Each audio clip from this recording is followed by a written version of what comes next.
গুৰু শিষ্যৰ যিটো নিবিড় সম্পৰ্ক এই সম্পৰ্কটো বজাই ৰাখিব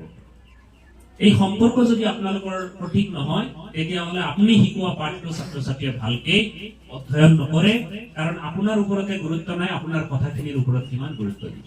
আপোনালোক সদায় কি হ'ব লাগিব নম্ৰ ভদ্ৰ বিনয়ী হ'ব লাগিব আপোনালোকে যেনেকুৱা ব্যৱহাৰ দেখুৱাব আচৰণ দেখুৱাব তেনেকুৱা ব্যৱহাৰ আমাৰ ল'ৰা ছোৱালীয়ে শিকিব সেইকাৰণে আপোনালোকেও কি হ'ব লাগিব সৎ হ'ব লাগিব আমাৰ শিক্ষকসকলেও সৎ হ'ব লাগিব ভাল আচৰণ দেখাব লাগিব ল'ৰা ছোৱালীৰ লগত ভালদৰে ব্যৱহাৰ কৰিব লাগিব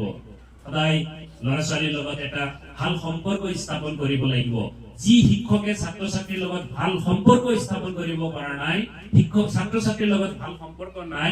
এই শিক্ষকৰ যি পাঠদান ছাত্ৰ ছাত্ৰী কেতিয়াও ভালকে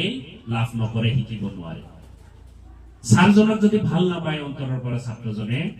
ছাৰজনক যদি ভালকে বিশ্বাসত ল'ব নোৱাৰে তেতিয়াহ'লে ছাৰে শিকোৱা পাঠ কেতিয়াও ছাত্ৰ ছাত্ৰীৰ কাৰণে ভাল নহয় এইটো মনত ৰাখিব তোমালোকে শিক্ষকৰ প্ৰতি শ্ৰদ্ধা ভক্তি বিনয়ী হ'বা শিক্ষকৰ কথাখিনি শুনিবা আৰু শিক্ষকক কি কৰিবা নিজৰ প্ৰব্লেমখিনি খুলি ক'বা যে ছাৰ মই এইটো বুজি পোৱা নাই এনেকুৱা ধৰণে মোৰ সমস্যা হৈছে মোক অলপ ভালকে বুজাই দিয়ক